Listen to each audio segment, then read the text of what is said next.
It is my absolute pleasure to welcome and thank you for joining me on another exhilarating episode of Future Forward. My name is Bongani Mncube, the young man feeling like Biko because he's breaking the mental shackles. This is the show where we take you through all the things that UJ has been doing in the 4IR innovation space.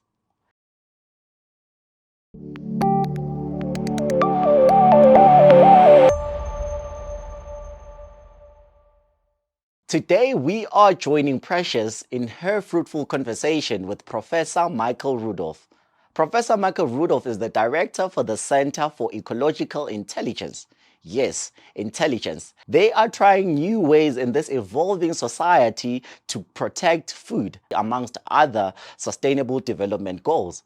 Let's have a look. Hello everyone, my name is Precious Maputle. Welcome to today's UJTV feature. And on the show today, we have Professor Rudolph Michael. Professor Rudolph, welcome. Thank you so much. It's really a pleasure and an honor to be with you and in these new studios. And we certainly wish UJTV all the best in their new venture, and happy to be part of their initial programs.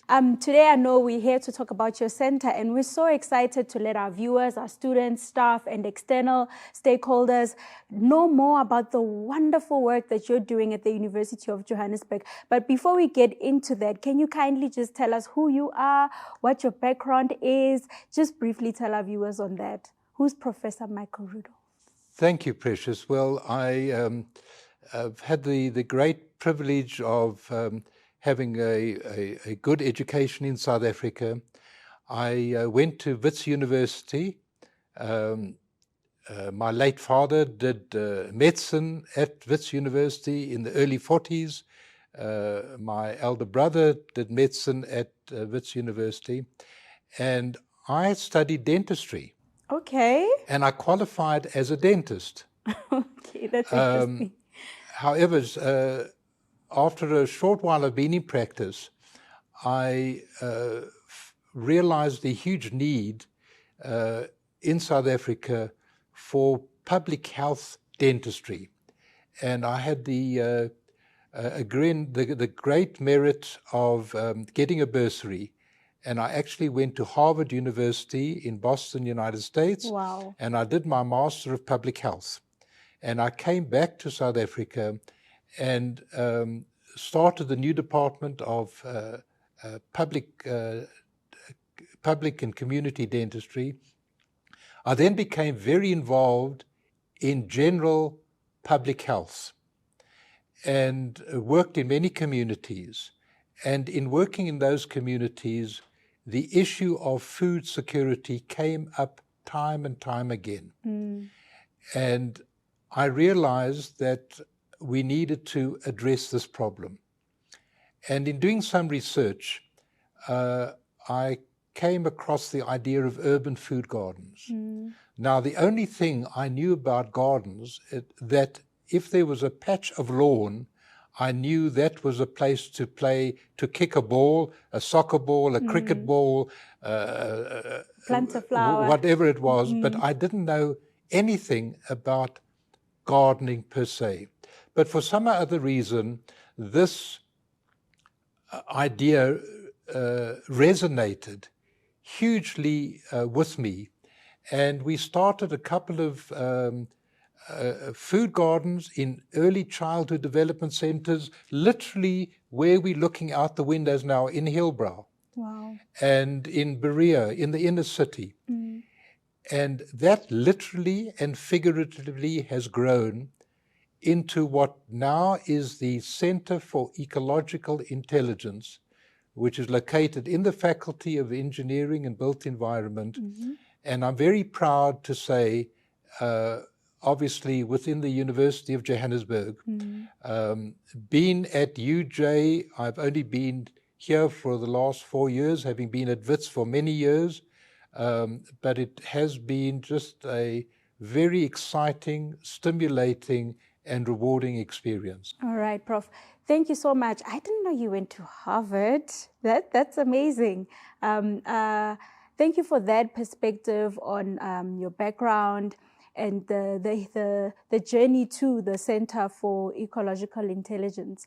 So I heard you speak about food security. I just want to take you a few steps back. You spoke about food securities. For some of our viewers, they don't know.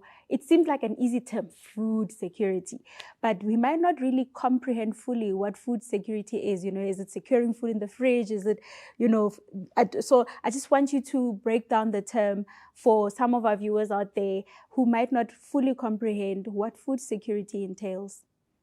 Thank you. So I think that's very important, and we do use that word, food security. It is high on the global agenda, and it is very important for people to understand what we mean. So on a simple level, or sort of very basic level, not necessarily simple, it is about the affordability of food, accessibility of food, availability of food, and just the distribution of food in a fair and just way. And unfortunately, there is a major gap once again in South Africa in terms of a huge gap between what is policy and strategic planning and what is happening on the ground.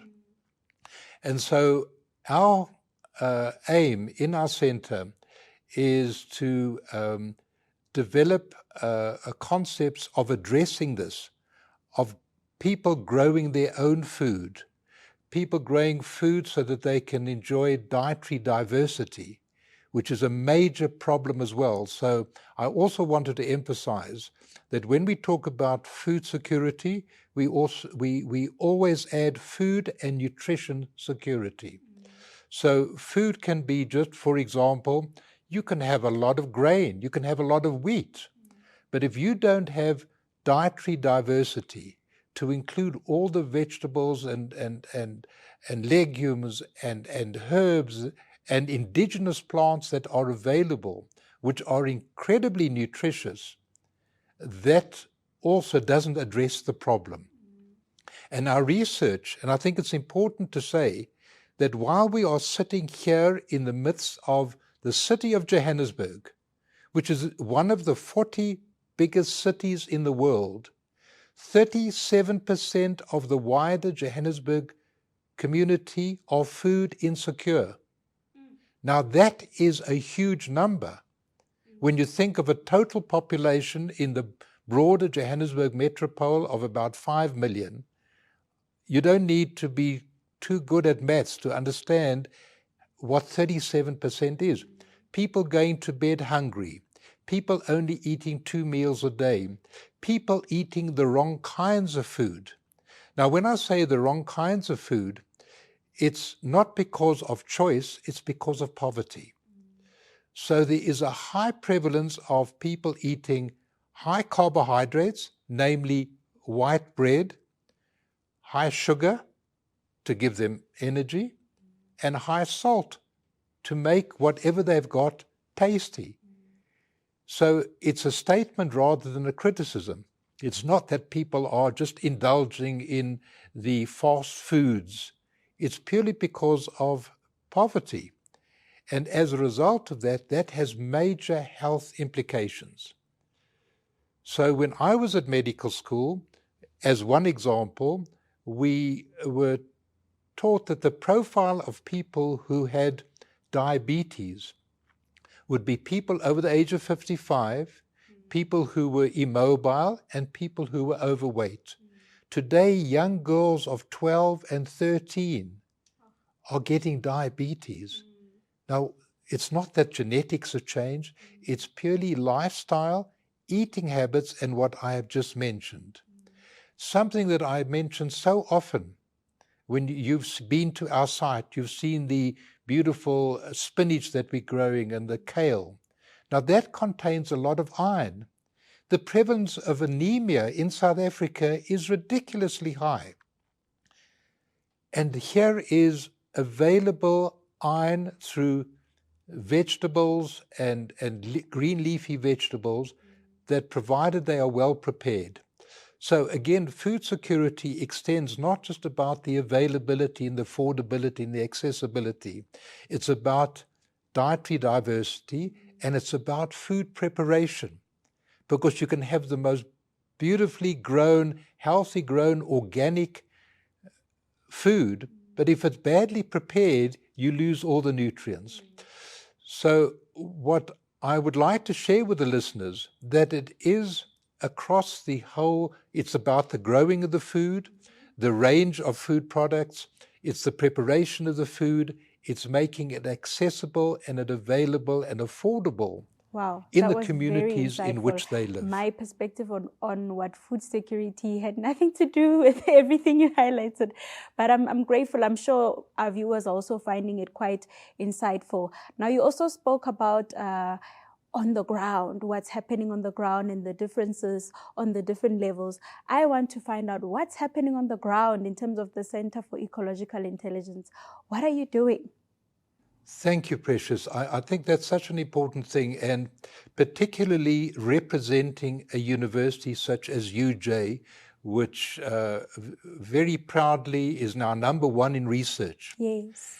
And I want to emphasize that our research is not carried out in laboratories in a building at UJ, but it's literally and figuratively on the ground in communities, whether it be in the Eastern Cape, whether it be in schools in Tshwane or Johannesburg, whether it be in villages, whether it be in city parks, in Johannesburg city parks. We have set up tangible food gardens, small-scale farms, where we are teaching people how to grow food. But again, we have to start at the beginning. They need to understand about the importance of soil. Soil science is one of the most important aspects of understanding agriculture. If you've got good soil, you've got good plants. If you've got good plants, you have good nutrition. If you've got good nutrition, you've got healthy communities. But it has to start at the bottom. It's like a foundation of, a building that can be 30, 40 stories high. If it doesn't have a foundation, soil is the foundation, but it's not only the topsoil, it's the soil beneath. And there is a richness below the surface of soil, which is absolutely critical, because that biodiversity underneath the soil, the minerals and the vitamins and the nourishment is absolutely critical. And a lot of our areas of land are degraded because of chemical pollution and other reasons, or just not enhanced through natural ways. And so in our work, we are addressing the very important aspect of soil. You cannot grow food without water and energy. So we are addressing the water, energy, food nexus. The nexus is the most appropriate word, because there's a connectivity. You cannot talk about food without water. South Africa is a water scarce country. But when we talk of water scarcity, it's not just in the most remote rural areas. We're talking about in Johannesburg, where we know there are water problems. And so we have to be incredibly water sensitive. And many food gardens fail because of an underestimation of the water needs and the quality of water, etc., etc. So the water and sanitation is absolutely critical. And then, obviously, energy, solar panels, which we use in our settings, not only to generate energy to drive the pumps, etc., but for security purposes, and also for communication. Wow. You're talking about solar panels and all that, and in my head, I'm thinking fourth industrial revolution and AI. So you are drawing from this artificial intelligence technological developments and incorporating it in the food gardens. So absolutely. 4IR has become not only a nice aspect of utilizing technology, but it has become a very essential part of our work. Wow. And we are actually in the at an advanced stage of developing courses in precision agriculture, using the highest level of technology that is available to grow the food and also to manage the data. So, for example, our aquaponics system, just up the road at the Bunting Road campus, at our hub, uses the highest level of systems to heat the water, to ensure that the nutritional levels are correct, to measure the different parameters of pH, etc., etc. And we've also got sensors that that can tell us about the soil moisture, etc., Wow. etc. So the 4IR, as I say, is not only an exciting and important development, but it enhances the work that we do, making it much more effective and efficient. I would also like to just mention, I think, and it's very important, a lot of young people are not going into agriculture and farming because they don't see it as cool as 4IR or being an accountant or a lawyer or a businessman.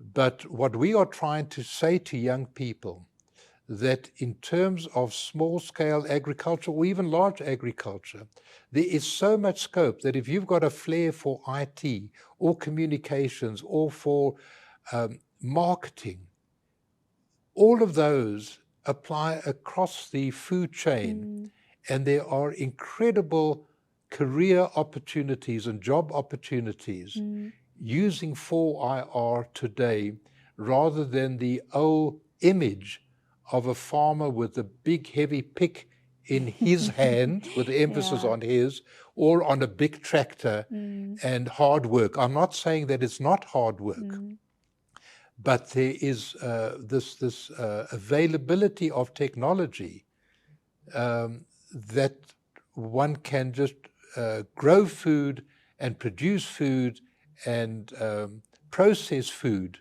that will enhance people's lives, their well-being, their health, and very importantly, create jobs, which is one of the biggest challenges that we have in South Africa. I love that you touched on that, the niche qualifications or the niche careers that young people are not going into. So if we have somebody who's young, perhaps in grade 9 or 10 or 11 or 12, who's also considering, or maybe they took a gap year, they're still trying to figure out what is it they want to study. What kind of careers should they be pursuing, and also what will they become if they pursue those careers?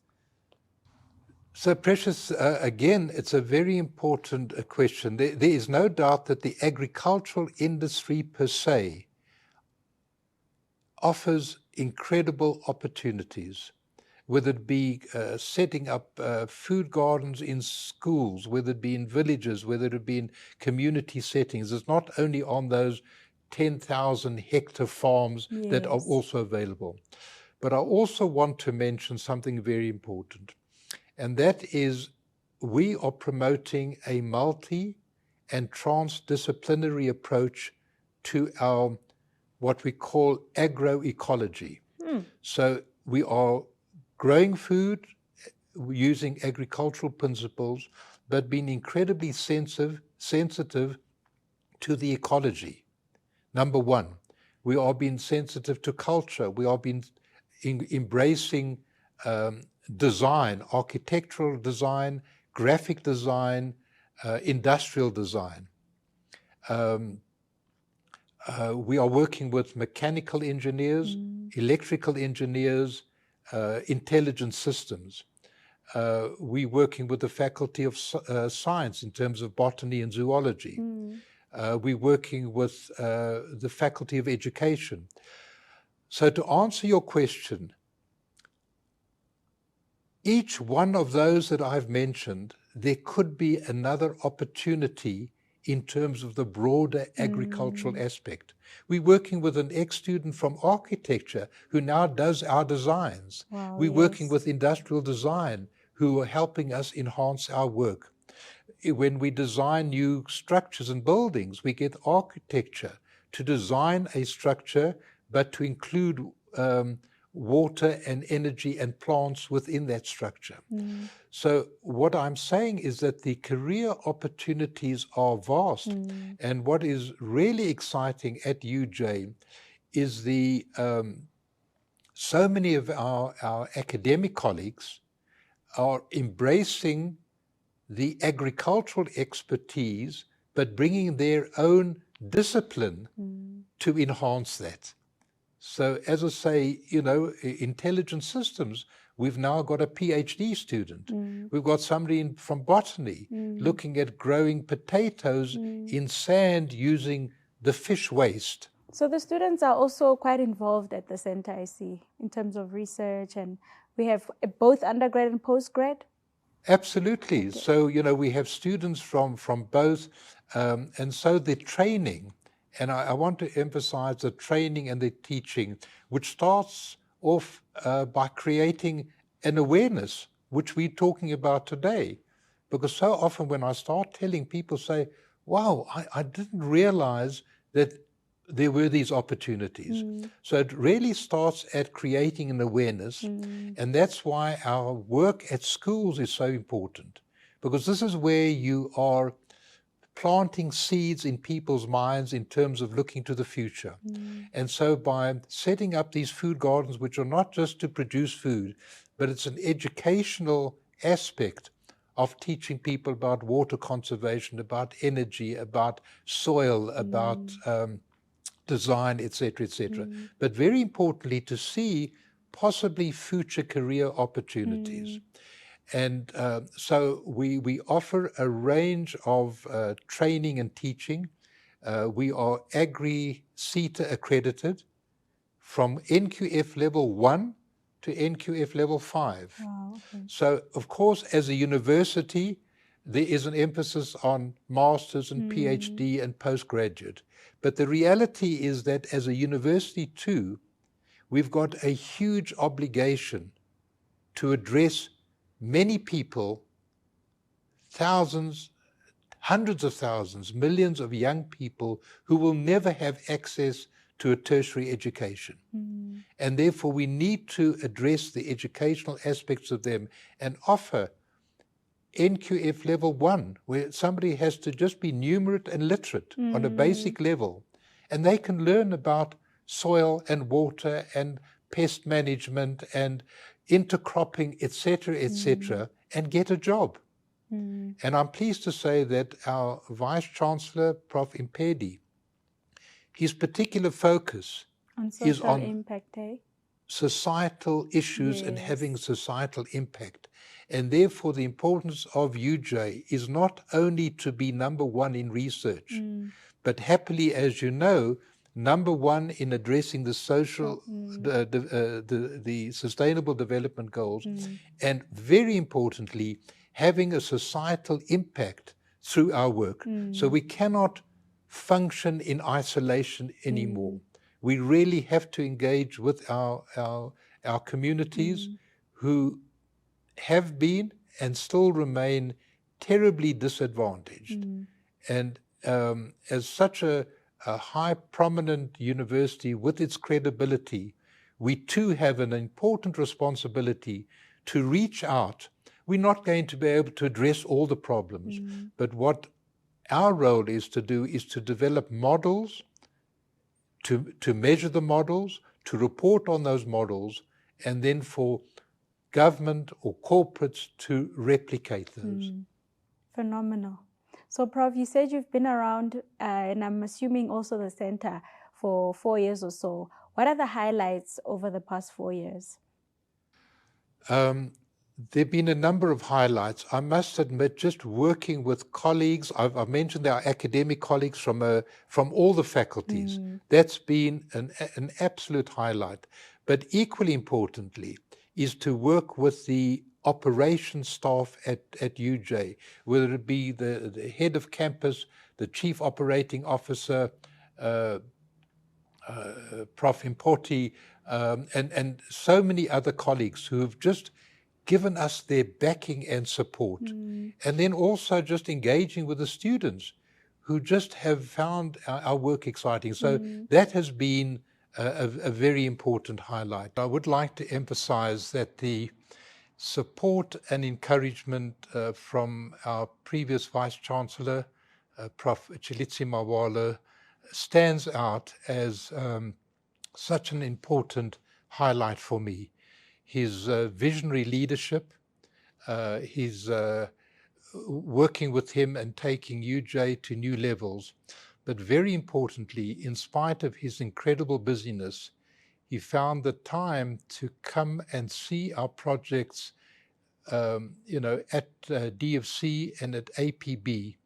And not only that, he then shared that with other colleagues, which facilitated support. I see him as still a mentor and a role model, and I'm truly grateful, not only in a personal capacity, but on behalf of our center.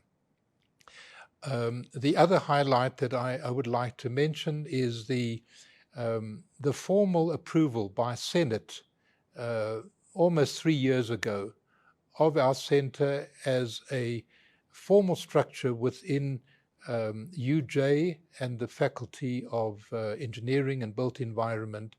And that gave us a position and a locale in order to take our work further. I think certainly a highlight is establishing this research, training and food systems hub, which is not only growing food, but it's connecting people. We are hosting people there on a weekly basis, school programs, visitors from overseas, from Africa, from Europe, from the States.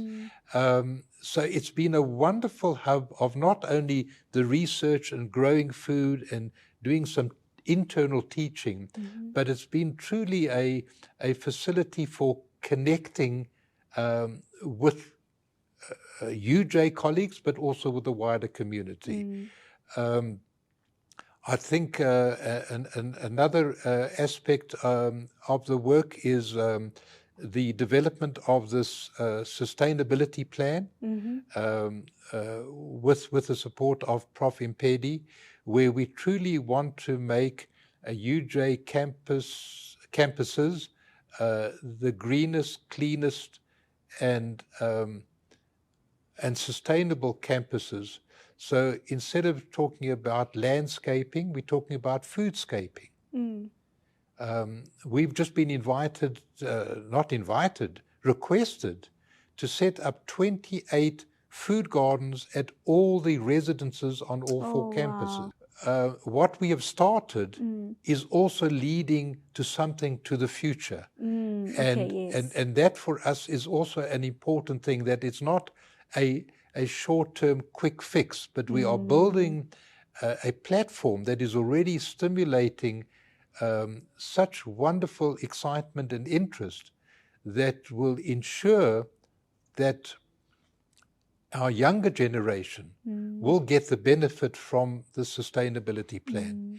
You know, I'm a little bit more mature in my age. I'm getting on, but it's like a young boy who sees an old man like me planting a tree, and he says to me, "Why are you planting the tree? You're not going to get the fruits of your labor." And my answer to them is that when I grew up in an environment where nature and ecology, we got the benefit from. But because of our growth and industry, etc., that has compromised that. But what is important for me is to ensure that the tree that I'm planting, I may not get the benefit, but the younger generation will get that benefit. And that is the seed that we want to plant amongst our youth, where 35% of our youth are unemployed. We're dealing with an unbelievable crisis but we also need to look at it as an opportunity. Not to look at the problems, but to look at the possibilities. And I truly, without being naive, I think a lot of the work that not we, when I say we are doing with this wider collective in terms of our partnerships and our collaboration. And I just want to emphasize that we, no matter how good UJ is, no matter how wonderful or good the work that we're doing in our center, we can only do that in collaboration and in partnership and in coalitions with so many other people to address the complex societal problems which needs this multi and transdisciplinary approach. Absolutely, absolutely. I agree with you. Prof, so if somebody wants to come and see the work that you're doing at the Center for Ecological Intelligence, how do they get a hold of you? How do they book to come learn, the basics on food security, gardening, all the work that you do? If they're interested to come and see what you're doing or even get involved, how do they get a hold of you? Well, I'm pleased to say we truly have an open door policy, and we honestly welcome, and my email address, my cell number, my colleague Godfrey, who's been such a great support in terms of coordinating and managing the huge range of activities. But we would truly welcome people. We feel excited to show what is happening. And so however young, whatever group, we would welcome visitors to show what we are doing. And also, I don't want it to be limited to just UJ in Johannesburg. We've got projects in the Eastern Cape, in Mpumalanga, in Swane, etc. And depending on where the viewers are, please to contact us. Okay. Any last words? My last word would be to say that I've just come from the United States. Okay. And in some ways, things are bigger and better, in terms of the efficiency and the size of the buildings and the extent, etc. But in spite of the problems that are real, the energy problem, the water, the corruption, the financial side, we have got just a most wonderful country. We've got young people who are willing and have got hidden talents that we can bring out. And we truly need to plant those seeds in our youth, in our communities, and see the unbelievable potential. And we really need to transform, and that is a key word I'll use, that transforming food waste into compost, to transform unemployed people to job creation, and to transform mindsets from dealing with problems into possibilities. Wow. Prof, I feel like you need a whole TEDx, or what is it, TEDx, right? You need to do a TEDx talk. There's so much wisdom. You're such a well of wisdom, and there's so much more that you have to share. I think we need to actually invite you once again on the show, because there's a whole lot more that we want to tap into across everything that you've covered during this session. But thank you so much for that profound, insightful presentation on all the work that you're doing as the center, and for also highlighting politically, socially, and also economically how the work that you do impacts on society, and also the institution's vision on being for IR with societal impact. So thank you so much, Prof. That was very, very insightful. Thank you so much. It's been a pleasure. That's it, ladies and gentlemen. So as you might have heard recently, the great news about the University of Johannesburg, it has been ranked by the THE Impact Rankings as #1 in the Sustainable Development Goals 1, that's no poverty. And as you can see, it comes with a lot of work. Centers such as the Center for Ecological Intelligence are doing a lot of work on the ground to be fighting those SDG goals. So to all our viewers, thank you so much for tuning in. Until our next episode, God bless. Well, that was indeed a fruitful conversation between Precious and Professor Rudolph. Thank you so much for tuning in. I hope you learned so much in the Future Forward episode. Catch us on the next one.